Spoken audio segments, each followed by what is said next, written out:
আসসালামু আলাইকুম। আয়েশা রেসিপি তরফ থেকে আপনাদের সবাইকে জানাচ্ছি অনেক অনেক শুভেচ্ছা। আশা করছি আপনারা সবাই ভালো আছেন। তো আজকে আমি আবারও চলে এসেছি আপনাদের সাথে নতুন আরেকটা রেসিপি শেয়ার করার জন্য। আর সেটা হচ্ছে খুবই ইজি এবং খুবই সুস্বাদু খাসির পায়ার নিহারির রেসিপি। তো দেখতেই পাচ্ছেন খুব সহজভাবে, খুবই লোভনীয়ভাবে এই রেসিপিটা আজকে আমি তৈরি করেছি। তো সেই রেসিপিটা শেয়ার করলাম। আশা করছি এই রেসিপিটা আপনাদের সবার অনেক ভালো লাগবে। আজকে আমি যে নেহারির রেসিপিটা আপনাদের সাথে শেয়ার করব, এজন্য আমি এখানে নিয়েছি 2 কেজি পরিমাণে খাসির পায়ের অংশ বা নলি। তো দেখতেই পাচ্ছেন আমি ভালো করে ধুয়ে নিয়েছি, ধুয়ে পরিষ্কার করে নিয়েছি। তো এখন আমি রান্নাটা স্টার্ট করব। তো আজকে আমি প্রেসার কুকারের নিহারিটা রান্না করব। এর জন্য প্রথমে প্রেসার কুকারে আমি দিয়ে দিচ্ছি পরিমাণ মতো তেল। আর নিহারিটা প্রেসার কুকারে রান্না করলে সময়টা একটু কম লাগে আর নিহারিটাও তাড়াতাড়ি হয়ে যায়, সফট হয়ে যায়। তো তেলটা গরম হয়ে আসলে আমি এখন এখানে পেঁয়াজ দিয়ে দেব। তেলটা গরম হয়ে গেছে, এখন এখানে আমি পেঁয়াজগুলো দিয়ে দিচ্ছি।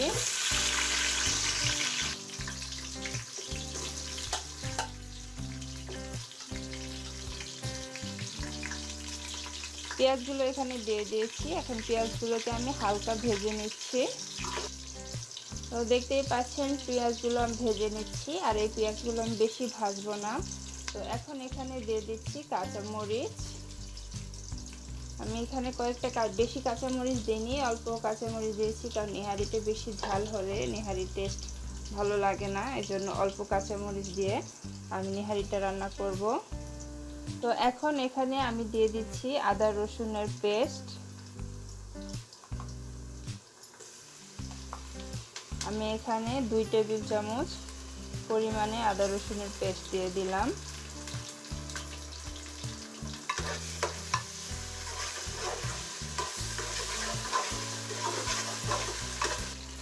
দেখতেই পাচ্ছেন পেঁয়াজগুলো আমি হালকা মশলা সহ হালকা ভেজে নিয়েছি। এখন এখানে আমি আস্ত গরম মশলাগুলো দিয়ে দেব।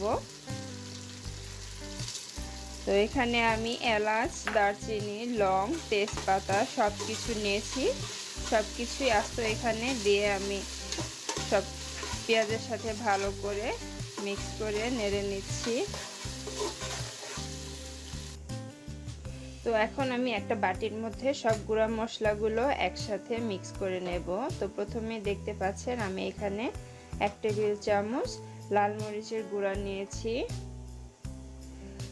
দিয়ে দিচ্ছি 1 টেবিল চামচ ধনিয়ার গুঁড়া।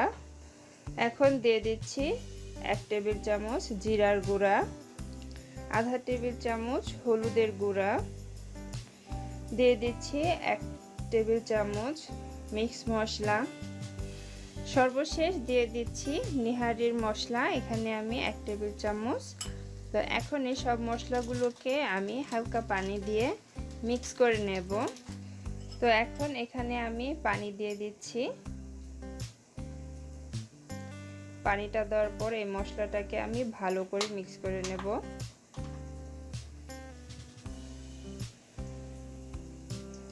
আস্তে আস্তে করে মশলাটাকে ভালো করে মিক্স করে নিচ্ছি।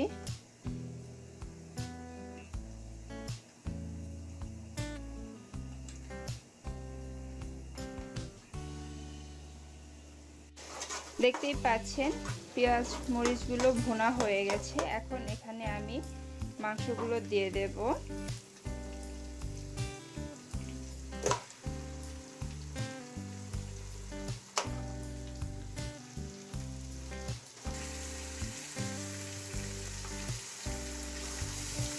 তো আমি সবগুলো মাংসর হাড় আমি এখানে দিয়ে দিলাম। এখন ভালো করে মিক্স করে নেব।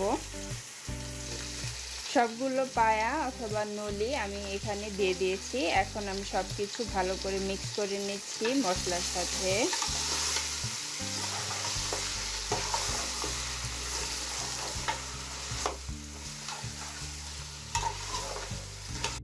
তো দেখতেই পাচ্ছেন আমি নলিগুলো ভালো করে নেড়ে পেঁয়াজের সাথে মিক্স করে নিয়েছি। এখন এটাকে আমি কয়েক মিনিট ভুনা করে নেব, এরপর আমি এখানে মশলাগুলো অ্যাড করে দেব। তো দেখতেই পাচ্ছেন আমি নলিগুলোকে কয়েক মিনিট হালকা ভুনা করে নিয়েছি। এখন এখানে আমি যে মশলাটা পানির সাথে মিক্স করে রেখেছিলাম সে মশলাটা এখানে দিয়ে দিচ্ছি। মশলার সাথে সামান্য একটু পানি অ্যাড করছি যাতে মশলাটা পুড়ে না যায়। এখন সব নলিগুলোকে আবারও ভালো করে নেড়ে নিচ্ছি আর মশলার সাথে ভালো করে মিক্স করে নিচ্ছি।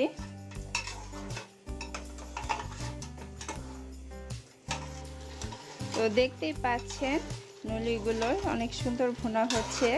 তো এখন এখানে আমি 2টা বড় টমেটো বড় বড় করে কেটে এখানে দিয়ে দিচ্ছি।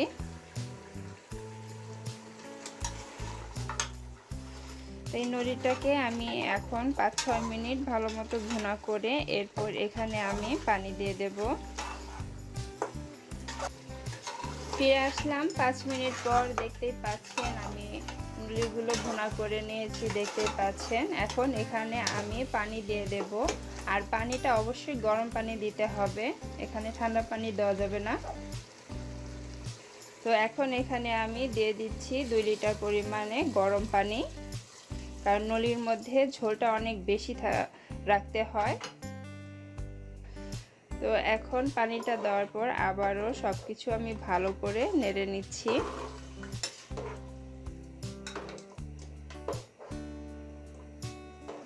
তো দেখতেই পাচ্ছেন এখন আমি এখানে পানি দিয়ে দিয়েছি ভালো করে চারদিকটা নেড়ে। এখন আমি প্রেসার কুকারে ঢাকনাটা লাগিয়ে দেব এবং রান্না করে নেব আধা ঘন্টার মতো। তো 30 থেকে 40 মিনিট পর আবার ফিরে আসছি।